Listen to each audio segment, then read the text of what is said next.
मुख्यमंत्री नीतीश कुमार की विपक्षी एकता की कोशिशों में बड़ी दरार सामने आ रही है और इसकी बड़ी झलकियां, बड़ी खबर हम आपको बताने वाले हैं। नमस्कार, मैं अर्पिता और आप देख रहे हैं मोबी ट्वीट। देखिए, कांग्रेस के नए मुख्यमंत्री सिद्धारमैया आज शपथ ग्रहण कर रहे थे। कर्नाटक के नए मुख्यमंत्री बन गए सिद्धारमैया और उस समारोह में बहुत बड़े बड़े लोगों को बुलाया गया, लेकिन कई बड़े नेताओं को आमंत्रण तक नहीं दिया गया। यानी जिसकी बात हो रही थी कि पूरा विपक्ष 2024 के चुनाव से पहले साथ होगा, जो कोशिश नीतीश कुमार बिहार से कर चुके थे, उस कोशिश में ये बड़ा कह सकते हैं डॉट लग गया है, विराम लग गया है। क्योंकि नीतीश कुमार तो कर्नाटक पहुंचे, तेजस्वी यादव भी पहुंचे और भी कई बड़े नेता पहुंचे और महबूबा मुफ्ती पहुंची, ऐसे कई नेता पहुंचे, लेकिन ना तो ममता बनर्जी पहुंची, ना अरविंद केजरीवाल पहुंचे, ना मायावती पहुंची। यही नहीं, जो दक्षिण भारत के राज्य, चाहे बात केरल की हो, उड़ीसा की हो,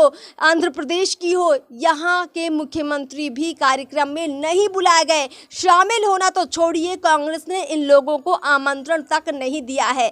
अब आप इसको गौर से समझिए। नीतीश कुमार लगभग सभी बड़े नेताओं से लंबे वक्त से मुलाकात कर रहे थे और ये सब ने मिलकर तय किया था कि आने वाले वक्त में जितने भी विपक्षी दल है, चाहे कांग्रेस हो, चाहे समाजवादी पार्टी हो, तमाम लोग मिलकर बीजेपी के खिलाफ 2024 में एकजुट होंगे और 2024 में नरेंद्र मोदी को फिर से प्रधानमंत्री नहीं बनने देंगे। लगभग ये कोशिशें नीतीश कुमार करते आ रहे थे और खुद ममता बनर्जी से मिलने जब नीतीश कुमार गए थे तो ममता बनर्जी ने कहा था कि आप बिहार में एक ऐसी बैठक बुलाइए जिसमें देश भर के तमाम विपक्षी नेता शामिल हो और यहीं से रूपरेखा तय हो। लेकिन उससे पहले कर्नाटक में जो विधानसभा चुनाव हुआ, उसने सारी तिकड़ी बदल दी।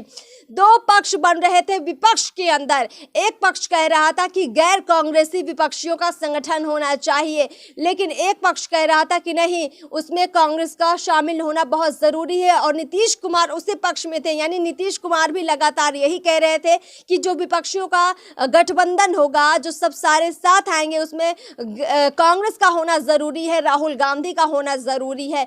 और देखिए, जब कर्नाटक में चुनाव हुआ, विधानसभा चुनाव, राहुल गांधी और उनकी बहन प्रियंका गांधी ने जो बहुत बड़ी रैलियां की और उसका जो असर दिखा, कहीं ना कहीं कांग्रेस को बहुत बड़ी जीत मिली।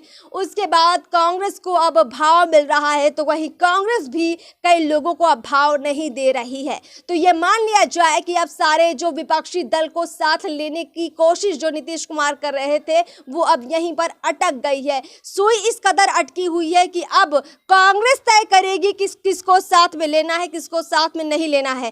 आप समझिए, जब राहुल गांधी की संसद की सदस्यता आ गई तो कहीं ना कहीं कांग्रेस ढीली पड़ गई, कमजोर पड़ गई और ऐसा लगा कि जब 24 में बात आएगी सारे विपक्षियों की अगुवाई करने की, तो कहीं ना कहीं उसमें मौका नीतीश कुमार को दिया जाएगा और नीतीश कुमार उस भूमिका में होंगे कि सारे दलों को साथ लेकर उसकी अगुवाई कर रहे होंगे।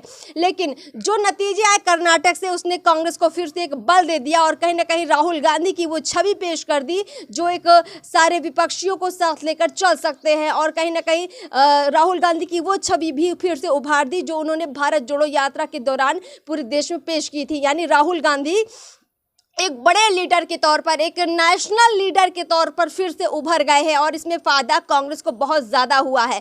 अब एक तरफ जहां कल तक समाजवादी पार्टी कांग्रेस को बिल्कुल साथ नहीं लाना चाहती थी, यानी अखिलेश यादव उनसे कहीं ना कहीं दूरी बनाए हुए थे, कन्नी काट रहे थे। ममता बनर्जी भी खुलकर नहीं आ रही थी, खुश नहीं थी।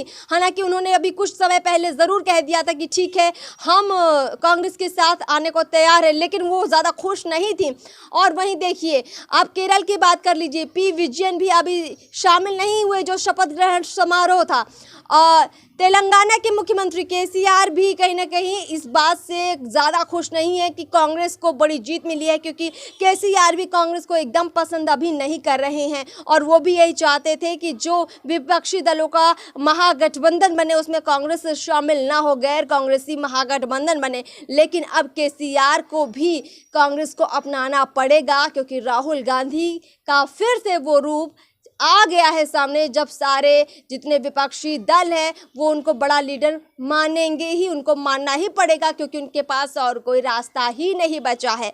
आंध्र प्रदेश की बात करें और हम उड़ीसा की बात करें तो उड़ीसा के मुख्यमंत्री से हाल फिलहाल में मिलकर आए थे नवीन पटनायक से नीतीश कुमार। तो नीतीश कुमार को नवीन पटनायक ने ज़्यादा कुछ नहीं कहा था, क्योंकि कहीं ना कहीं वो बीजेपी के बहुत ज़्यादा खिलाफ नहीं होना चाहते। उनकी बातचीत से, उनके हाव भाव से ऐसा ज़रूर लगा था।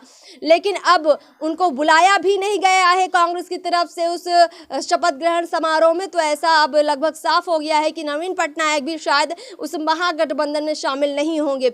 आंध्र प्रदेश के मुख्यमंत्री भी अब लगता है कि वो भी कहीं ना कहीं जगन मोहन रेड्डी जो आंध्रा के सीएम हैं, वो भी कांग्रेस से कहीं ना कहीं दूर ही नजर आ रहे हैं। तो आप समझ लीजिए कि जब इतने बड़े नेता, मायावती जैसी नेता भी कांग्रेस के साथ नजर नहीं आई मंच साझा करते हुए शपथ ग्रहण समारोह में, क्योंकि यही एक ऐसा मौका था। 2024 का चुनाव अगले साल ही है, 1 साल से भी कम वक्त बचा है। तो यही एक ऐसा मौका था जब सारे विपक्षी दल एक मंच पर होकर आवाज उठा सकते थे, पूरे देश में ये मैसेज डाल सकते थे कि देखो हम साथ आ चुके हैं, अब बीजेपी के खिलाफ हम मिलकर लड़ेंगे। लेकिन फिलहाल इस विश्लेषण में इतना ही। आपको कैसे लगी हमको जरूर बताइए। चैनल को सब्सक्राइब जरूर कर लीजिए। नमस्कार।